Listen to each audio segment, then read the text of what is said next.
नमस्कार विद्यार्थियों, आप सभी का sangria public senior secondary school के डिजिटल प्लेटफॉर्म पर स्वागत है। आज हम पढ़ने जा रहे हैं अलंकार। अलंकार वह टॉपिक है जो आपके काव्य के अंतर्गत काम आता है। जब हम किसी कविता को पढ़ते हैं तो उसमें अलंकारों का प्रयोग होता है। अलंकार के जो प्रश्न हैं वो आपके शिल्प सौंदर्य के से संबंधित जो प्रश्न आते हैं उनमें पूछे जाते हैं। और इसके अलावा आपके अलग से भी जो है प्रकरण अलंकार जिन जिन कक्षाओं में है वहाँ पर अलग से भी प्रश्न बनता है। इसी तरह से जब हम अपठित काव्यांश पढ़ते हैं उसमें भी हमें अलंकारों की आवश्यकता होती है। अलंकारों का जानना बहुत ही आवश्यक है। अलंकारों का अगर अपने को ज्ञान है तो हम उस काव्य के आनंद को जो कवि हमें देना चाहता है उस आनंद तक अपन पहुंच सकते हैं। तो जो कविता की जो जैसे अलंकार शब्द का शाब्दिक अर्थ होता है आभूषण। क्या होता है? आभूषण और गहने जिसे अपन कहते हैं। जिस प्रकार एक महिला की सुंदरता बढ़ाने के लिए आपके गहनों की आवश्यकता होती है, उसी तरह से वो जो है गहने पहनने के बाद और ज़्यादा सुंदर दिखती हैं। वैसे ही कविता के अंदर जब अलंकारों का प्रयोग किया जाता है तो वह क्या होते हैं, उसकी सुंदरता को बढ़ा देते हैं। इसी तरह से अलंकार शब्द की बात करें तो अलम धनकार। अलम क्या हो गया? इसमें उपसर्ग हो गया और कार इसमें क्या हो गया? मूल शब्द हो गया। तो अलम का अर्थ होता है भूषण। भूषित कार मतलब करने वाला, जो भूषित करे अर्थात जो शोभा बढ़ाए उसे अपन क्या कहते हैं? अलंकार कहते हैं।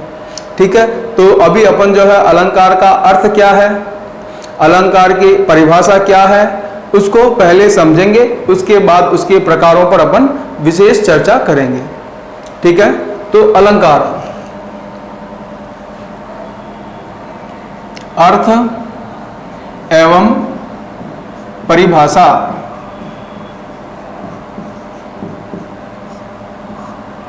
अर्थ एवं परिभाषा, इसमें सबसे पहली बात क्या है कि भाई कि जैसे अलंकार जो शब्द है वो किन शब्दों से मिलकर बना है। अलंकार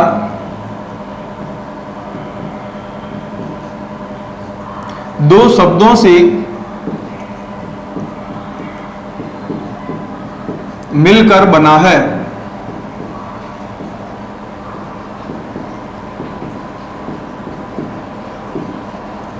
कौन कौन से शब्द हैं भाई? एक तो हो गया आपका अलम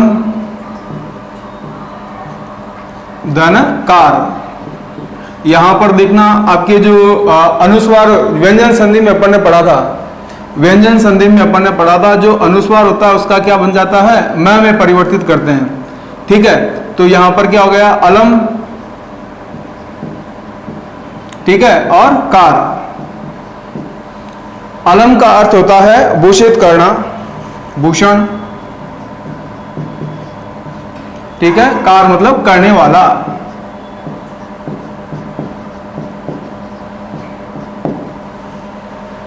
तो अलंकार का अर्थ हो गया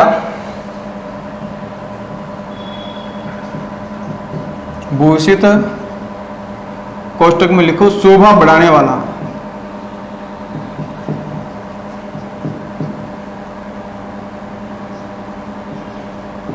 भूषित करने वाला क्या हो जाएगा? अलंकार। ये तो हो गया इसका विश्लेषण। अलंकार का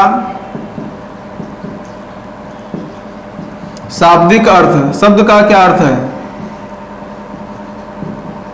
शाब्दिक अर्थ गहने या आभूषण, ऑर्नामेंट। ठीक है, तो ये हो गया इसका अलंकार का शाब्दिक अर्थ। अब उसके बाद इसकी अपन परिभाषा की जहां बात करें,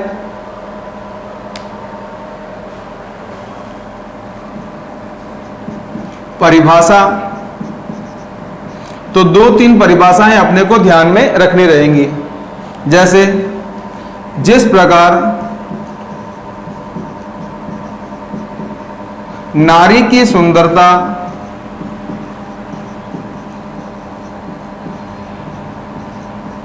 आभूषणों से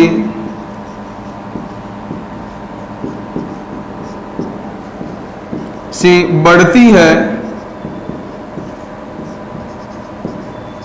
जिस प्रकार नारी की सुंदरता आभूषणों से बढ़ती है, वैसे ही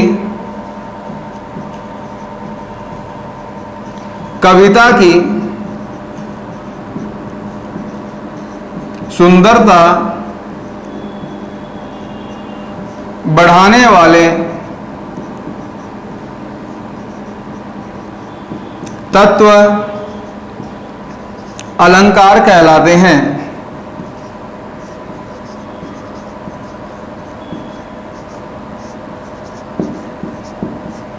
ये होगी इसकी पहली परिभाषा। इसके अलावा एक और परिभाषा देखिएगा, संस्कृत में दी हुई रहती है। जैसे अलंकार शब्द से अलंक्रियते, अलंक्रियते इति अलंकारः। अलंक्रियते इति अलंकार, जो अलंकृत करे,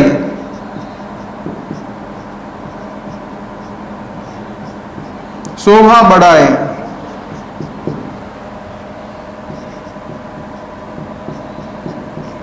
अलंक्रियते जो अलंकृत करे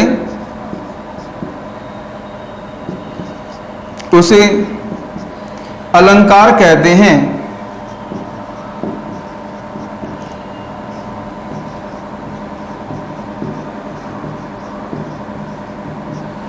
ठीक है, तो अलंकार किसे कहते हैं? अलंकार वे शब्द, वे तत्व जिनके कारण कविता की शोभा बढ़ती है, कविता की सुंदरता बढ़ती है, उसे हम क्या कहेंगे? अलंकार कहते हैं।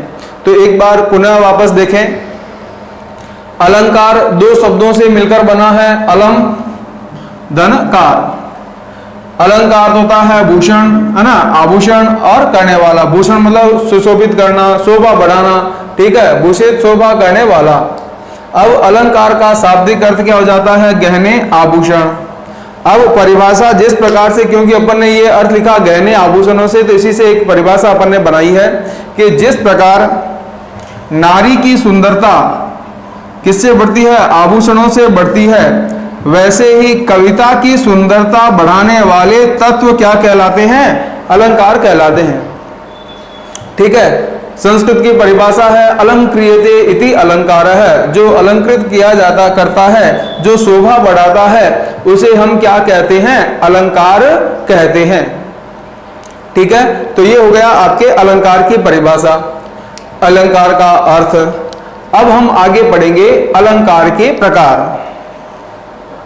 अलंकार कितने प्रकार के होते हैं, उनके भेद कितने हैं, और उनका विस्तार से अध्ययन करेंगे।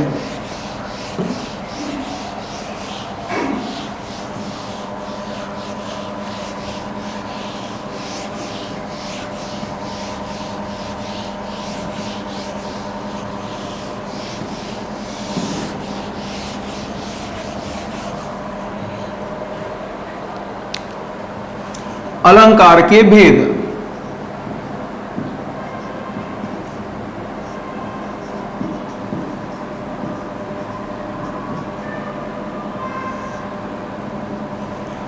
अलंकार के भेद, इसमें जो है अलंकार जो है उसके भेद कितने पाए जाते हैं? शब्द और अर्थ के आधार पर। ठीक है, जहां पर शब्द प्रधान रहता है, शब्द के कारण चमत्कार उत्पन्न होता है, शब्द के कारण कविता की शोभा बढ़ती है, उसे हम क्या कहते हैं? शब्द अलंकार कहते हैं। और अर्थ के कारण जहां आपके शोभा बढ़ती है, उसे हम क्या कहते हैं? अर्थ अलंकार कहते हैं। तो शब्द जहां पर प्रधान रहता है वहां पर शब्दालंकार, जहां पर अर्थ प्रदान होता है वहां पर अर्थालंकार। और जहां पर शब्द और अर्थ दोनों प्रधान रहते हैं, जहां शब्द और अर्थ दोनों प्रधान रहते हैं, उसे हम क्या कहते हैं? उभय अलंकार कहते हैं। क्या कहते हैं उसे? उभय अलंकार। उभय मतलब होता है दोनों, ठीक है, तो उसे अपन कहते हैं उभय अलंकार। तो अलंकार कितने प्रकार के हो गए?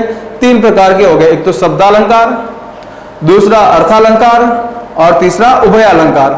तो इन शब्दालंकारों में कौन कौन से आते हैं, अर्थालंकारों में कौन कौन से आते हैं, उभय अलंकारों में कौन कौन से आते हैं, उनकी अपन चर्चा अभी करेंगे। ठीक है, तो अलंकार के भेद। अलंकार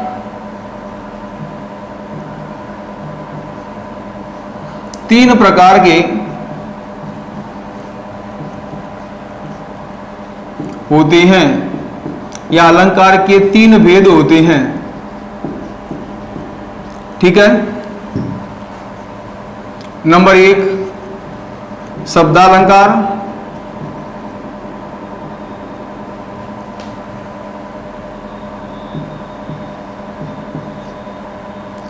दूसरा अर्थालंकार,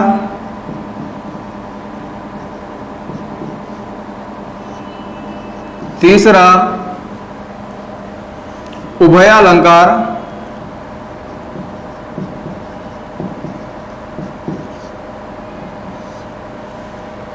सबसे पहले हम बात करेंगे किसकी? शब्दालंकार की।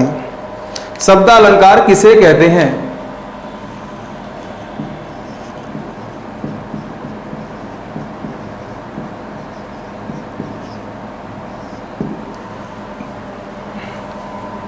कविता में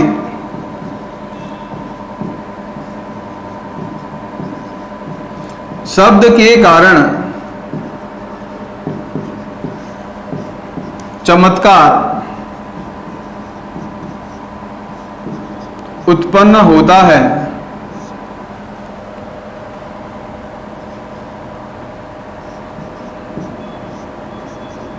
या लिख सकते हैं के कारण विशेषता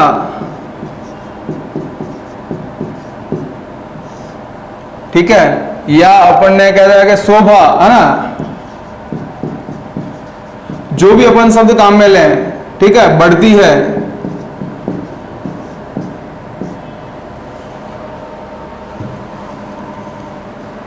शब्द प्रधान रहता है, ठीक है, तो वहां पर क्या होता है? तो वहां पर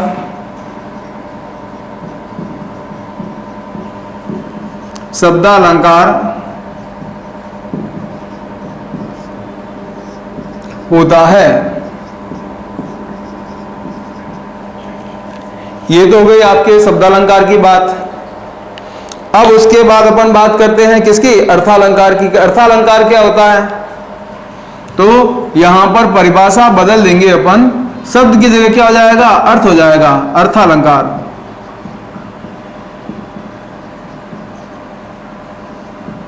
कविता में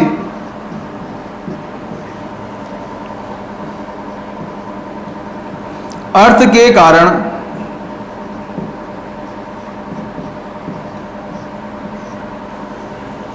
चमत्कार उत्पन्न होता है।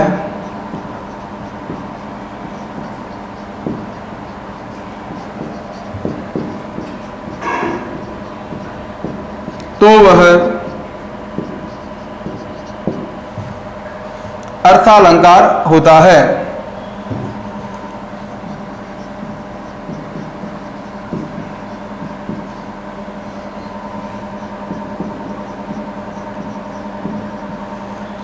भाई शब्द में तो क्या पढ़ेंगे, शब्दों को पढ़कर अपने को अच्छा लगता है, सुंदर लगता है, शोभा बढ़ती है, चमत्कार उत्पन्न, कुछ भी लिखें अपन, सब सही है। प्रधान क्या रहेगा? उसमें शब्द रहेगा। तो शब्द के कारण ये चीज होती है, वहां पे शब्दालंकार होता है, और जहां पर अर्थ के कारण ये चीज होती है, वहां पर क्या होता है? अर्थालंकार होता है। ठीक है, तीसरा भेद देखेंगे, उभयालंकार। तीसरा भेद है उभयालंकार।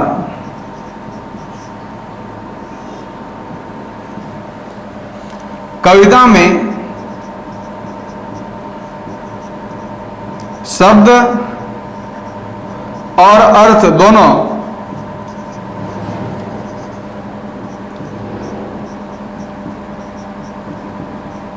दोनों के कारण चमत्कार उत्पन्न होता है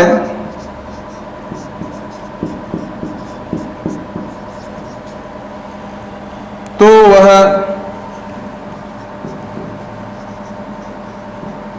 उभयालंकार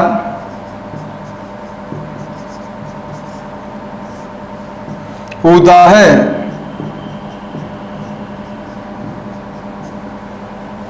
उभय का अर्थ क्या होता है? दोनों। उभय का क्या अर्थ होता है? दोनों। जहां पर दोनों होते हैं शब्द और अर्थ, वहां पर कौन सा अलंकार हो जाएगा? उभय अलंकार हो जाता है। ठीक है, तो ये हुए आपके अलंकार के भेद प्रकार। 3 प्रकार के होते हैं, शब्दालंकार, अर्थालंकार और उभय अलंकार। अब इन अलंकारों में कौन कौन से अलंकार आते हैं, उनकी परिभाषाएं क्या है, उनके उदाहरण क्या है, उनके लक्षण क्या हैं, उनके ऊपर अपन क्या करेंगे? विशेष चर्चा करेंगे। ठीक है, और उसके बाद परीक्षा में कैसे कैसे प्रश्न पूछे जाते हैं, उनके ऊपर भी अपन विशेष चर्चा करेंगे। ठीक है, तो अभी अपन ने पढ़ा अलंकार क्या है, अलंकार का अर्थ, अलंकार की परिभाषा, अलंकार के भेद। ठीक है, आगे देखिएगा।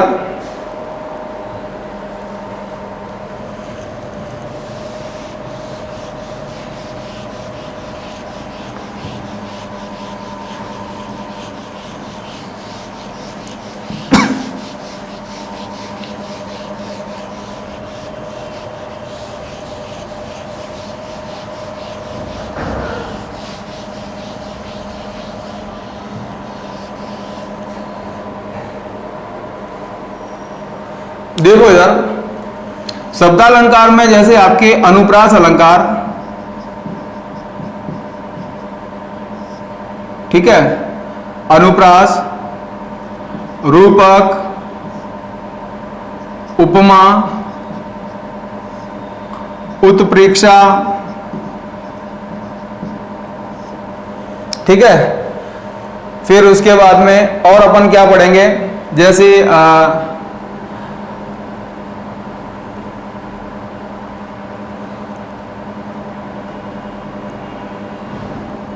श्लेष, फिर मानवीकरण,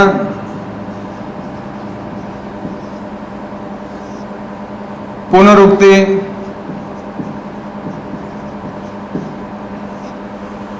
ठीक है, और पुनरुक्ति, प्रकाश अलंकार, प्रश्न अलंकार,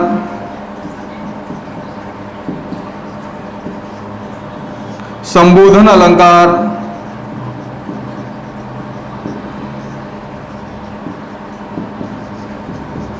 स्मरण अलंकार,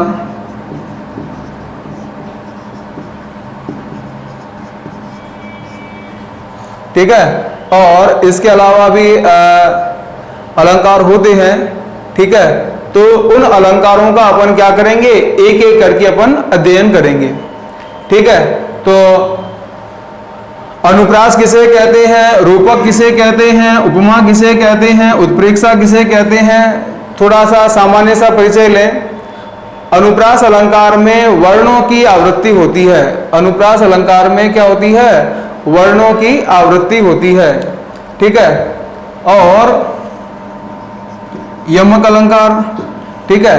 अनुप्रास अलंकार में क्या होती है? वर्णों की आवृत्ति होती है। वर्ण एक से अधिक बार, मतलब आवृत्ति मतलब 2 बार तो कम से कम आएंगे ही आएंगे, और उसके बाद आपके जो है 2 से अधिक बार अगर कोई वर्ण आ जाता है, यह कविता में लगभग सब जगह मिलता है, तो वह अलंकार क्या कहलाता है? वह अलंकार कहलाता है आपके अनुप्रास अलंकार, ठीक है। जैसे चारु चंद्र की चंचल किरणें खेल रही थी नव जल में, तो ये कौन सा अलंकार हो गया? ये हो गया आपके अनुप्रास अलंकार, ठीक है। च च वर्ण की आवृत्ति, चंदू के चाचा ने चंदू की चाची को चांदनी रात में चांदी के चम्मच से चटनी चटाई, च वर्ण की आवृत्ति, ठीक है। खड़क सिंह के खड़कने से खड़कती है खिड़कियां, खिड़कियों के खड़कने से खड़कता है खड़क सिंह, खड़ खड़ बार बार आ रहा है, ठीक है। पके पेड़ पर पका पपीता, प प प वर्ण आ रहा ना, तो ऐसा जहां पर भी रहे वो क्या कहलाता है? वो अनुप्रास अलंकार कहलाता है, ठीक है। अब उसके बाद में वर्ण की आवृत्ति के बाद में अगला होता है शब्द की आवृत्ति। किसकी आवृत्ति? शब्द की आवृत्ति। ठीक है, कनक कनकते 100 गुनी मादकता अधिकाय। कनक कनक शब्द का अर्थ क्या होता है? कनक कनक शब्द की आवृत्ति हुई और उसका अर्थ क्या रहेगा? अलग रहेगा। कनक कनक शब्द की आवृत्ति हुई और उसके बाद अर्थ अलग रहता है, तो वो क्या कहलाता है? वह कहलाता है आपके यमक अलंकार। ठीक है, यमक अलंकार के बाद आपके जैसे यही वापस आके देखते हैं कि शब्द की आवृत्ति होती है और अर्थ वही रहता है। शब्द की आवृत्ति होती है और अर्थ वही रहता है, तो कौन सा अलंकार होता है? वहां पे पुनरुक्ति प्रकाश। वह धीरे धीरे चलता है, धीरे धीरे 2 बार आया, 2 बार आने के बाद अर्थ वही रहता है, अलंकार क्या हो जाएगा? पुनरुक्ति प्रकाश अलंकार। ठीक है, अब उसके बाद में क्या होता है? उसके बाद आप देखिएगा उपमा अलंकार। उपमा अलंकार में क्या होता है कि 2 वस्तु या 2 व्यक्तियों की आपस में तुलना की जाती है, समानता दिखाई जाती है। ठीक है, तो इसमें 4 शब्दों को अपने को ध्यान में रखना पड़ेगा। उपमा, उपमेय, उपमान, वाचक धर्म और साधारण आपके वाचक शब्द और साधारण गुण धर्म। जिसकी उपमा की जाती है, जैसे सीता का मुख चंद्रमा के समान सुंदर है, तो सीता का मुख चंद्रमा के समान और सुंदर है। ये आपके 4 इसमें तत्व होते हैं। इन चारों तत्वों को अपने को क्या नाम है, इनके बारे में भी अपन जानकारी लेंगे। तो बात आती है कि उपमा जिसमें आपके तुलना की जाती है, तो जिसकी तुलना हो रही है उपमेय, जिससे तुलना हो रही है उपमान, जिन शब्दों से हो रही है वाचक शब्द, और जो गुण होता है उसे साधारण गुण धर्म। जैसे सीता का मुख, सीता का मुख क्या हो गया? उपमेय। चंद्रमा के समान, तो चंद्रमा क्या हो गया? उपमान। के समान वाचक शब्द, और उसके बाद में सुंदर है, ये क्या हो गया? साधारण गुण धर्म। तो इसमें क्या होता है? उपमेय और उपमान, ये शब्द अपने को वापस पढ़ेंगे, अभी अपन विस्तार से इनको देखेंगे। तो वहां पर क्या हो जाता है? वहां उपमा अलंकार हो जाता है।